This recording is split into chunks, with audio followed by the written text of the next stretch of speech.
Hey, fala pessoal, Ingrid aqui. Nesse vídeo nós vamos dar continuidade à nossa história de Pride and Prejudice, Orgulho e Preconceito. Mas esse vídeo vai ser diferente. Geralmente nos vídeos anteriores, se você já assistiu eles, você já sabe o que está acontecendo com a família Bennet, Mr Darcy, Mr Bingley. Eu leio o capítulo e eu falo aqui o resumo. Mas nesse capítulo eu vou ler o capítulo. Eu vou estar aqui com o livro na mão e eu vou estar lendo o capítulo para vocês. Vai ser diferente, então eu vou querer saber de vocês um feedback. Qual estilo é o melhor?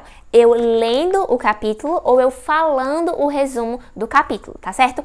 Vou fazer assim porque eu quero ver se vai ser bom ou não, então eu vou precisar do feedback de vocês depois. Então, sem mais delongas, vou começar a ler o capítulo. Claro, se inscreve no canal se você ainda não é inscrito e bora saber o que está acontecendo no nosso capítulo 7. Elizabeth visits Hunsford.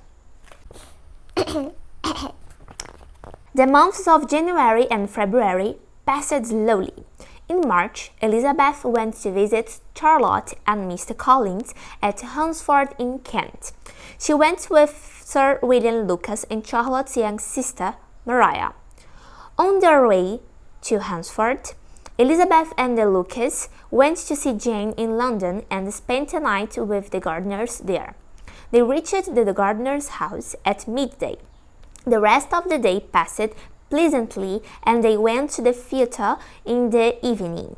Mrs. Gardiner told Elizabeth that Jane was often sad and quiet.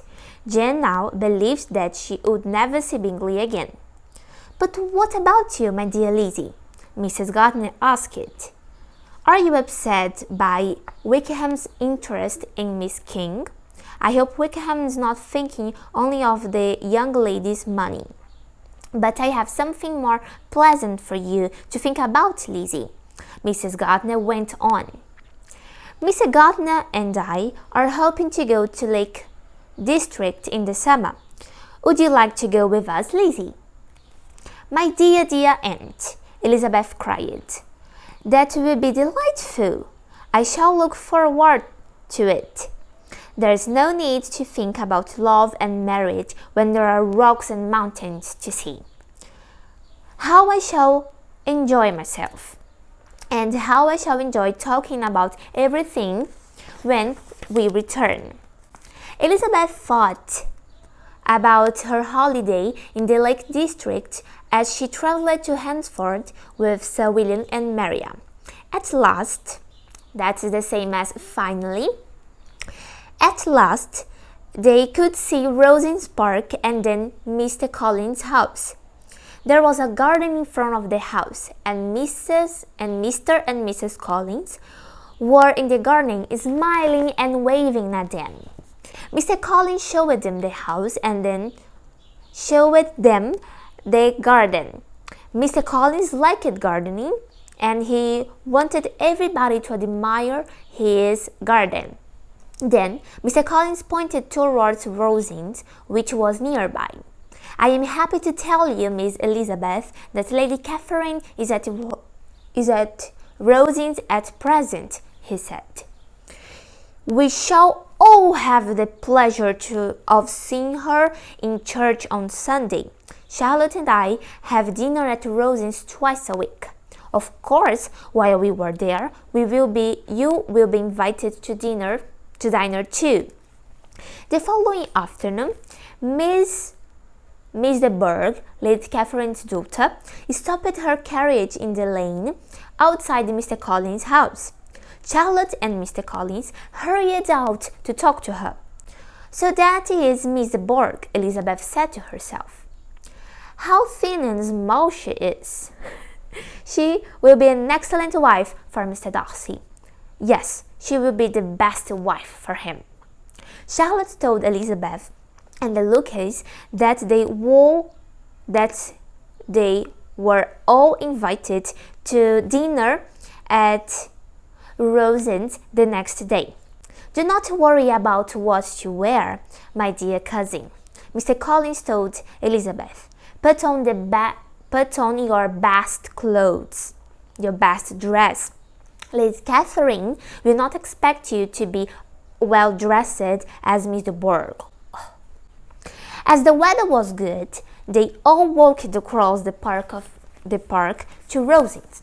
Lady Catherine de Bourgh was a tall, large woman. Perhaps she had once been good-looking. She spoke to them all in a loud, clear voice. She stared hard at Mr. Collins's visitors. Mr. Burgh was not like her mother. She was pale and small, and she did not say very much. The dinner was very good. Mr. Collins and Sir William complimented Lady Catherine on everything. Lady Catherine smiled at them. After dinner, the ladies sat and listened to Lady Catherine. She gave Charlotte a lot of advice and asked Elizabeth questions about her family. Elizabeth thought that Lady Catherine was very rude, but she answered Lady Catherine's question calmly.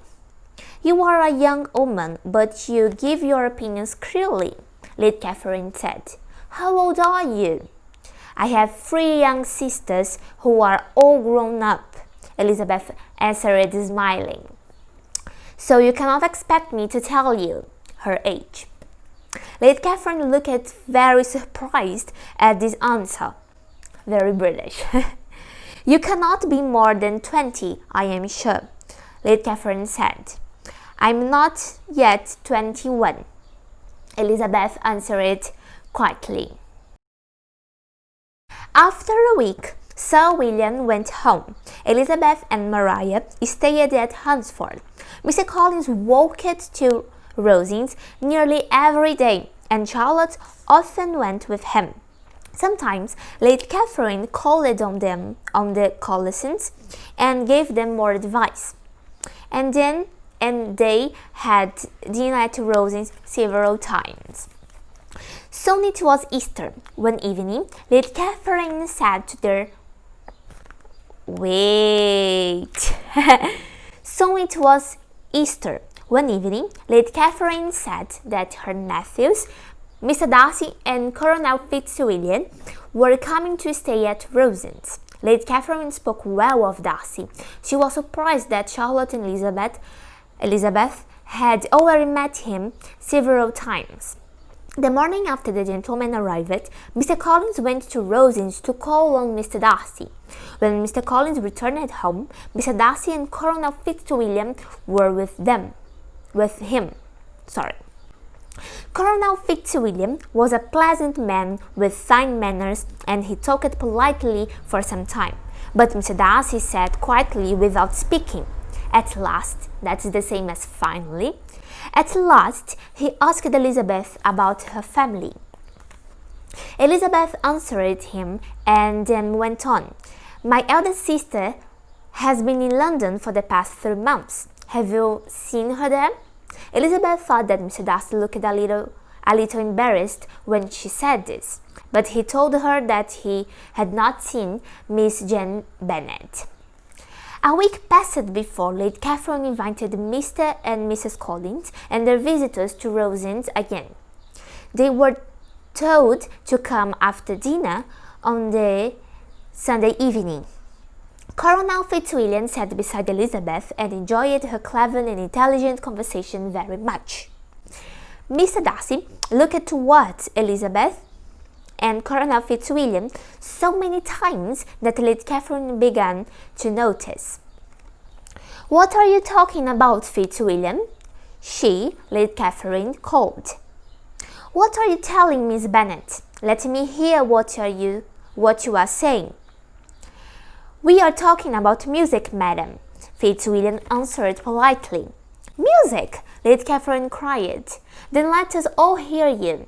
It is one of my favorite subjects. I am sure that my daughter would have been an excellent musician, but she has poor health and did not learn to play. Then Colonel Fitzwilliam asked Elizabeth to play the piano.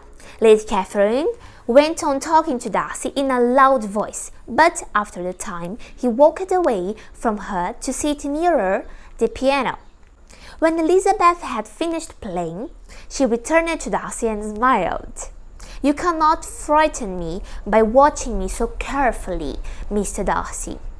You do not believe that I want to frighten you," Mr. Darcy replied. "It amuses you to say things you do not believe." Elizabeth laughed and looked at Colonel Fitzwilliam. "Mr. Darcy wants to make you think badly of me," she said. "But you must be careful," she went on, turning to Darcy. "I may start telling the truth about you." "I am not afraid of that," Darcy replied, smiling. "Let me hear what Darcy has done," Colonel Fitzwilliam said to Elizabeth. "The first time I saw Mr. Darcy was at a ball," Elizabeth replied. "And what do you think? He danced only 4 times, though there were several young ladies without partners." "Colonel Fitzwilliam," Elizabeth said, "can you tell me why a man like Mr. Darcy finds it so difficult to begin a conversation?" "I can easily answer that question," Fitzwilliam said. "It is because he doesn't want to. Some people can talk to strangers about anything, but I cannot," Darcy replied. Elizabeth was quick to answer him. "Other women can play the piano better than I can," she told Darcy, "but this is my own fault. I do not practice very often. If I did practice, I would be able to play as well as other women." Darcy smiled at her. "I understand you," he said. "Neither of us is interested in practicing so that strangers will think well of us." The following morning, Elizabeth was writing a letter to Jane when Mr. Darcy arrived. He was surprised to see that Elizabeth was alone. He sat down opposite her, but he did not speak. Elizabeth decided that she must say something.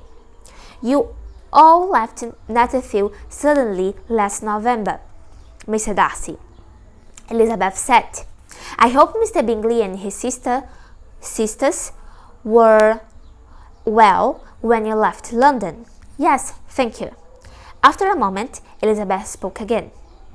"I have heard that Mr. Bingley does not plan to return to Netherfield for some time," she said. "Yes, that is possible," Darcy replied. "I don't believe Mr. Bingley will ever return to Netherfield." Then Darcy went on. "Mrs. Collins must be pleased that she lives so close to her family and friends. So near. Henceforth is 50 miles from Longbourn. It is a long way from home." Mr. Darcy smiled at her. As he spoke, he moved his chair a little nearer to hers. "I am sure that you have often been away from Longbourn," Darcy said. Then he returned away and looked at a newspaper on the table. Then they sat in silence once more. When Charlotte and her sister came back from their walk, Mr. Darcy laughed. "My dear Lizzie, Mr. Darcy must be in love with you," Charlotte cried. "What other reason has he for coming here?" "I expect he is bored at Rosings," Elizabeth replied. In the days that followed, Elizabeth often met Mr. Darcy when she went out for a walk. He would say a few words and then walk on. One day, Elizabeth met Colonel Fitzwilliam. "Are you and Mr. Darcy leaving Kent on Saturday?" Elizabeth asked him. "Yes, if Darcy not change his mind. I shall do what Darcy wants to do." "Most people like to please Mr. Darcy," Elizabeth replied. "Does his sister do everything he wants?" "Yes, but I look after Miss Darcy too," Fitzwilliam replied. "We are both her guardians." "Are you? And does Miss Darcy give you much trouble?" Colonel Fitzwilliam looked at Elizabeth anxiously. "Don't worry, I have heard no gossip about Miss Darcy," Elizabeth said quickly. "I know the Bingleys like her very much. I think you may know them." "I know them a little," Colonel Fitzwilliam answered. "Mr. Bingley is a good friend of Darcy's. I know that Darcy helped Mr. Bingley recently. At least, I think Bingley was the man." "What do you mean?" Darcy told me that he had advised a friend not to get married. Oh, and why did Marcy do that? He told me that it would not have been a sensible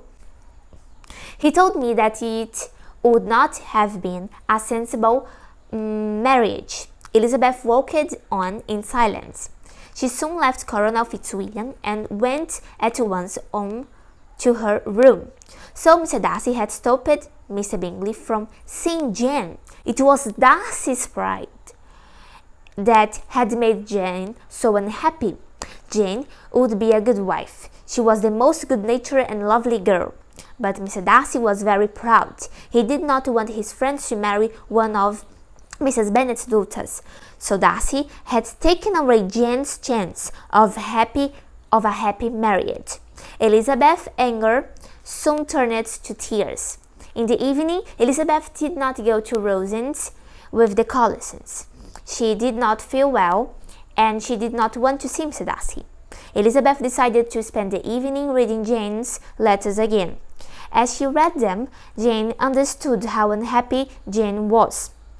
Elizabeth hoped that the next 2 weeks would pass quickly.